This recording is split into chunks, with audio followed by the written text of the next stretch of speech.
Assalamualaikum warahmatullahi wabarakatuh. Kita akan membahas bab 9 dari mata kuliah pengantar manajemen.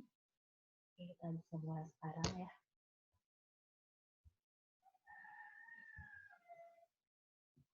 Oke, dari sini kita akan belajar mengenai controlling. Apa sih yang dimaksud dengan controlling? Kita akan lihat di sini.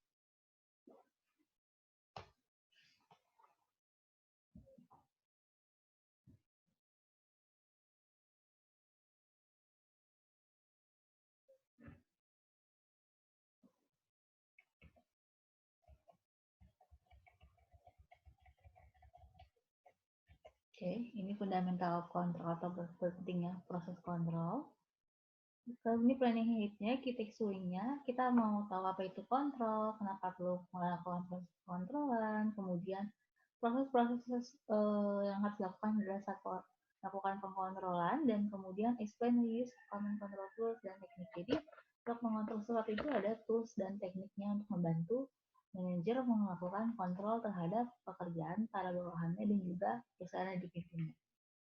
Ini managerial outline-nya, jadi kita akan belajar mengenai managerial control, importance pentingnya controlling, tipe-tipe kontrol, perbedaan antara internal dan external control, kemudian ada control process ya, establish objective dan standard, kemudian measure actual performance, compare results with objective, take corrective action. Jadi kita akan belajar selanjutnya control tools dan teknik ya. Tools dan teknik yang bisa digunakan untuk melakukan kontrol. Ada project management control, inventory control, break-even analysis, financial control, dan balance scorecard.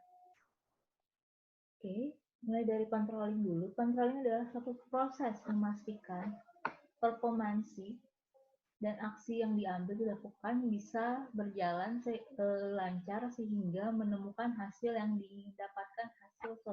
mendapatkan hasil yang diinginkan. Jadi di sini untuk mengetahui, mengukur performansi dan aksi-aksi yang telah diambil itu bisa mendapatkan hasil yang diinginkan. Ini punya role yang positif, peranan yang positif dan harus ada dalam manajemen proses. Kalau tidak dikontrol, kemungkinan besar akan berakhir berantakan. Jadi kalau mengontrol itu seperti memastikan kalau hal yang benar itu harus terjadi dengan cara yang tepat di waktu yang tepat. Benefitnya adalah organizational listening, contohnya after action review. Kita akan bahas lebih lanjut. So, ini role of controlling management proses ya, ini proses manajemen ini akan saya lewat. Ini kan udah sering dipelajari di planning, organizing, leading, controlling. Oke, bagaimana manajer melakukan kontrol? Ada 3 cara ya, 3 cara secara garis besarnya. Ada dari feed forward control, kemudian ongoing control, dan after forward control ya. Feed forward control adalah proses pengontrolan yang dilakukan sebelum memulai aktivitas ya. Apa aja sih yang perlu dikontrol kalau misalnya aktivitasnya belum dimulai? Yang pertama, pastikan tujuan yang ingin dicapai jelas. Jelas di sini bukan hanya jelas secara lisan atau tulisan aja, tapi semua anggotanya tahu tujuannya apa, punya persepsi yang sama mengenai tujuan yang ingin dicapai. Kemudian ada proper direction as established. Jadi di arah yang ingin dicapai itu udah ditentukan ya, dan semua orang mengerti arah mana yang harus dicapai, sampai jauh mana mereka harus bekerja. Kemudian feed forward control atau kontrol sebelum proses dimulai juga harus memastikan kalau sumber daya yang digunakan untuk beraktivitas tersedia. Goalnya ini untuk memecahkan problem sebelum problem itu terjadi. Jadi feed forward control itu tujuannya adalah mencegah adanya permasalahan di tengah proses aktivitas ya, mencegah sebelum permasalahan itu terjadi ya. Kemudian ada concurrent control. Concurrent control adalah kontrol yang berlangsung ketika proses terjadi, ketika ada aktivitas. Tujuannya adalah memonitor ya ongoing operation to make sure they are being done according to plan. Goal is to solve problem as they occur. Jadi gini, kalau misalnya concurrent control, ini adalah kalau tadi kan feed forward control itu proses sebelum aktivitas terjadi. Kalau concurrent control adalah proses ketika aktivitas sedang berlangsung ya. Ketika proses meraih tujuan sedang berlangsung.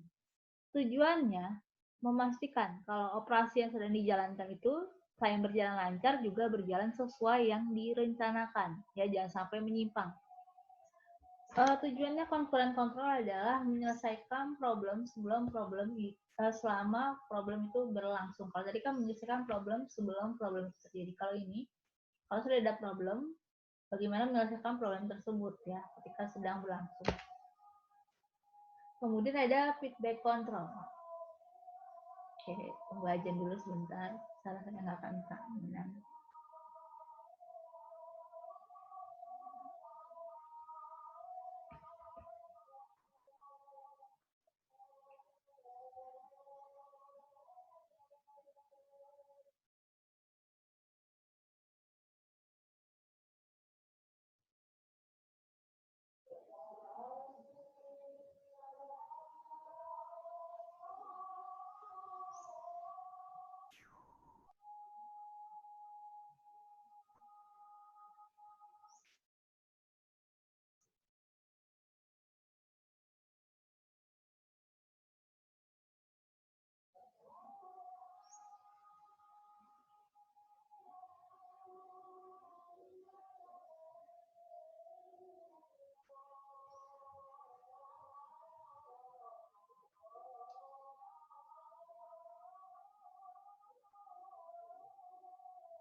Oke. Kemudian ada feedback control, ya. Feedback control mengambil tempat setelah pekerjaannya selesai. Jadi kontrol ini dilaksanakan setelah aktivitas yang sedang dilakukan itu selesai. Fokusnya adalah mengontrol kualitas hasil akhir, ya. Goal dari melakukan feedback control ini adalah mengetahui selama proses aktivitas berlangsung problem apa saja yang terjadi dan itu mengetahui kenapa itu bisa terjadi supaya kita bisa mencegah problem tersebut terjadi di masa depan, ya. Jadi feedback control itu setelah proses aktivitas selesai fokus terhadap hasil akhir, ya. Kemudian goal adalah untuk mencegah problem yang tadi terjadi selama aktivitas akan terjadi lagi di aktivitas berikutnya. Oke, kita lihat di sini. Ini ringkasannya ya, pitpolar control. Kalau pitpolar control itu sebelum proses aktivitas berlangsung, jadi tujuannya adalah solve problem, memecahkan permasalahan sebelum terjadi. Kalau concurrent control menentukan writing, being done as part of workflow operation. Jadi memastikan kalau semua hal-hal yang harus dilakukan itu sudah sesuai dengan peraturan workflow alur kerja operasi. Ini menyelesaikan permasalahan selama permasalahan itu ada.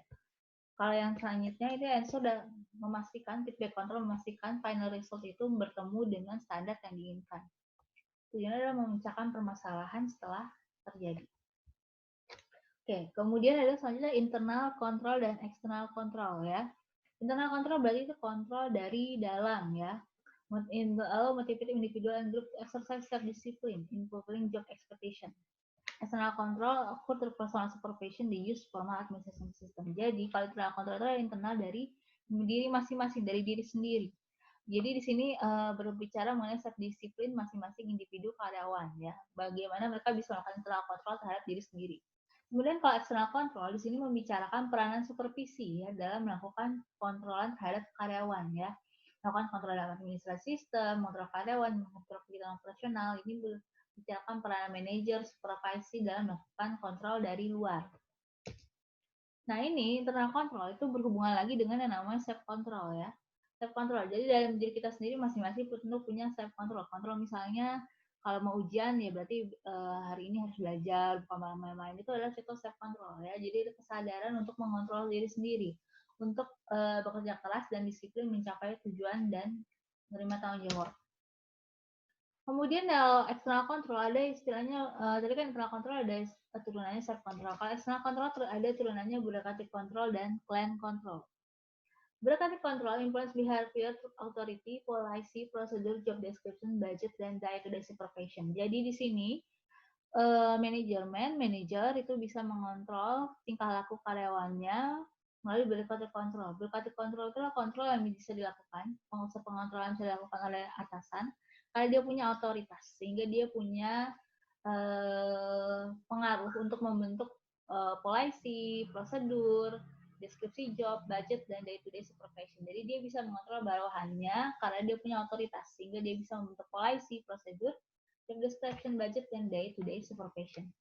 Kemudian ada client control. Ini yang sering kita sebut dengan norma aturan ya. Jadi ini bisa mempengaruhi tingkah laku seseorang berdasarkan norma dan ekspektasi yang dibentuk organizational culture ya. Berdasarkan norma dan ekspektasi yang berlaku di kalangan masyarakat ya, di kebudayaan masyarakat. Kemudian ada market control. Market control ini ketika suatu perusahaan itu dikontrol oleh market kompetisi ya. Jadi kompetisi yang ketat bisa membuat perusahaan itu lebih ketat lagi mengontrol, jadi lebih disiplin supaya bisa memenuhi permintaan konsumen. Kemudian kalau misalnya market control trennya lagi apa, itu perusahaan akan cenderung mengikuti tren tersebut. Itu adalah contoh market control. Oke, ini proses dalam step dalam melakukan proses pengontrolan ya. Pertama, tentukan dulu apa objektif dan standar yang ingin dicapai, tujuan dan standarisasi yang ingin dicapai. Kemudian kedua, ukurlah actual performance. Actual performance, kira-kira actual performance itu udah bisa mencapai objektif dan standar yang ingin didapatkan belum? Kemudian compare actual performance with objektif dan standar ya. Bandingkan actual performance dengan objektif dan standar yang ingin dicapai. Kemudian take necessary action, baru ambil aksi yang jelas. Jadi pertama, establish performance, objektif standar. Jadi tentukan dulu performance objektif yang ingin dicapai. Ukur dengan actual performance bagaimana, apakah sudah bisa mencapai ataukah masih kurang. Kemudian bandingkan dengan yang ingin dicapai dengan yang sekarang yang sedang berlangsung. Kalau misalnya masih kurang, masih bisa ditinggalkan, maka take necessary action. Itu adalah proses pengontrolan secara umum. Oke, ini contohnya, establishing objektif dan standar, tentukan tujuan dan standar yang ingin dicapai. Bisa secara output standar, bisa secara input standar. Contoh output standar misalnya measure performance, mengukur result performance dari kuantiti, kualitas, penggunaan cost, dan waktu. Kemudian ada input standar, ini mengukur performance dari berapa banyak jumlah pekerjaan yang ada di teks performance tersebut. Kalau output standar itu berarti standarnya bisa dilihat, diukur dari luar ya. Misalnya dia mau mengukur performansi result karyawannya, kinerja karyawannya, bisa lihat berapa banyak sih barang yang dihasilkan, atau berapa banyak sih penggunaan waktu untuk melakukan satu aktivitas, itu output standar. Kemudian kalau input standard, measured effort in term amount of work expended in task performance. Jadi lihat dari cara dia melakukan pekerjaannya. Kemudian goal kedua, measuring actual performance, ya, ukur dan actual performance-nya, apakah sudah mencapai standar yang diinginkan, ya. Goal is assure maximum actual performance and performance effort. Must identify significant difference between actual result and original plan. Effective control resource consumption. Jadi, misal actual performance yang sangat efektif itu kalau misalnya dia bisa mengukur signifikansi antara hasil sementara dengan hasil yang ingin dicapai, original plan yang ingin dicapai. Kemudian comparing result with objektif dan standar, ya. Jadi bandingkan hasil yang setelah berlangsung dengan hasil yang ingin dicapai. Kalau misalnya masih jauh berarti perlu aksi tertentu. Comparison methodnya bisa dilihat dari perbandingan sejarah, misalnya perbandingan dari penjualan bulan Januari sampai penjualan bulan Desember, per bulannya bagaimana. Relative comparison yaitu membandingkan dengan perusahaan-perusahaan lain yang sejenis, ya. Misalnya perusahaan A bisa bisa mendapatkan keuntungan 20% dibandingkan dengan perusahaan B yang cuma 15%. Kemudian engineering comparison ini membandingkan keefektifan mesin. Kemudian ada project management, ya. Ini kalau selanjutnya, subbab selanjutnya control tools dan teknik. Ada project management. Project management itu adalah overall, ya, secara keseluruhan, planning, supervision, dari mulai planning, supervisi, pengawasan, dan kontrol project. Ada beberapa cara yang bisa dilakukan dari project management, ada project, Gantt chart, dan CRM per IT. Ini contoh Gantt chart, ya. Ini kan secara keseluruhan mulai dari awal proses sampai finishing selesai. Bisa dilihat di sini, di Gantt chart ini membandingkan berapa lama, ya, waktu yang dibutuhkan dari aktivitas satu ke aktivitas selanjutnya sampai selesai. Dan targetnya berapa lama itu harus berjalan. Ini Gantt chart di sini, ya, untuk melakukan finishing pembangunan itu ternyata butuh waktu hampir 2 tahun membangun rumah contohnya atau membangun gedung. Dari proses arsiteknya, fondasinya, framing, dan finishing itu dilihat lagi. Kira-kira masing-masing butuh berapa bulan, butuh berapa lama, ya, supaya prosesnya bisa berjalan lancar. Kemudian CRD chart ini adalah contoh, ya, suatu aktivitas yang dilakukan untuk mencapai tujuan berserta jalur-jalur alternatifnya, ya. Jadi kalau misalnya nggak pakai alternatif dari 1, 2, 3, 5, 8, 9, 10, tapi kalau mau lebih cepat itu bisa dari 1, melompat ke 4, melompat ke 8, melompat ke 12, dan sebagainya. Kemudian ada inventory control. Apa sih inventory? Persediaan, ya. Inventory control ini memastikan kalau misalnya persediaan yang dibutuhkan untuk melakukan satu aktivitas itu bertemu atau tersedia dengan inventory yang kita simpan, sedang kita simpan itu bisa memenuhi aktivitas yang ingin kita jalankan, yaitu adalah inventory control, memastikan aktivitas yang ingin kita jalankan itu tersedia inventory-nya. Nah, ini bisa dilakukan dengan cara economic order quantity dan just-in-time scheduling. Jadi kalau economic order quantity gini, kalau Anda punya inventory, misalnya udah 800 poin, dan inventory itu udah mau habis, digunakan terus-menerus, tinggal 200 poin. Nah, itu Anda tidak menunggu sampai habis 0 poin, tapi dari 200 poin udah memesan pre-order baru, ya. Itu economic order quantity, memesan suatu inventory baru ketika persediaan inventory yang lama sudah hampir mendekati masa habis. Kemudian just-in-time scheduling. Nah, ini kalau just-in-time scheduling itu memesan lagi setelah semua inventory yang ada udah benar-benar habis, baru dipesan kembali. Kemudian ada control tool dan teknik, ada lagi break even analysis, ya. Ini untuk melihat keuntungan. Break even apa sih? Break even adalah keadaan di mana suatu perusahaan itu tidak untung dan tidak rugi, ya. Ketika revenue dan equal cost-nya sama. Tujuan untuk melakukan break even analysis itu apa? Jadi dari break even analysis kita tahu kapan suatu perusahaan itu tidak untung dan tidak rugi. Jadi kita tahu kapan apa yang harus ditingkatkan, apakah penjualannya atau biayanya, yang agar supaya kita bisa mendapatkan keuntungan yang diinginkan. Break even analysis juga membantu kita melihat what if calculation, ya. Gimana kalau misalnya inventory-nya dikurangi, atau gimana kalau misalnya item yang diproduksi ditambah, itu apa pengaruhnya? Kita bisa melihat dari break even analysis. Nah, kita lihat di sini. Ya. Ini ketika break even adalah ketika unit sell, cost, dan revenue sama. Nah, ini kan kalau misalnya di sini kita berarti profit. Kalau di bawahnya break even berarti loss. Kita bisa bandingkan kalau misalnya mau meraih profit apa aja sih harus dilakukan, misalnya harga dimahalkan, atau produksi dikurangi, atau produksi ditambahkan, atau biayanya ditekan. Nah, ini adalah untuk melihat what if decision. Yang kemudian basic foundation of balance sheet and income statement ini udah dipelajari di pengacara akuntansi ya. Pada dasarnya sama.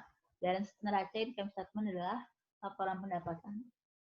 Nah, ini basic financial ratio ya, kontrol dan teknik. Jadi kita mau lihat perusahaan kita sehat atau tidak, bisa lihat dari likuiditasnya, leverage-nya, aset manajemen, dan profitabilitas.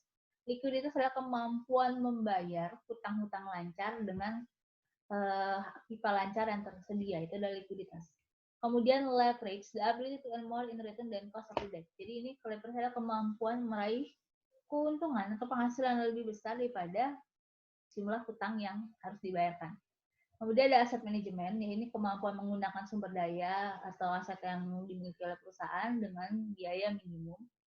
Kemudian ada profitability, the ability to earn revenue greater than cost. Ya. Profitability adalah kemampuan mendapatkan penghasilan lebih besar daripada dengan cost yang dibutuhkan. Kemudian kontrol terus dan teknik juga menggunakan, ada yang menggunakan balance scorecard ya. Faktor plus scorecard yang keseimbangan ini bisa kalian pelajari lagi lebih lanjut di manajemen operasional. Kemudian ada financial performance, customer satisfaction, internal cost improvement, dan innovation and learning. Oke, sampai di sini.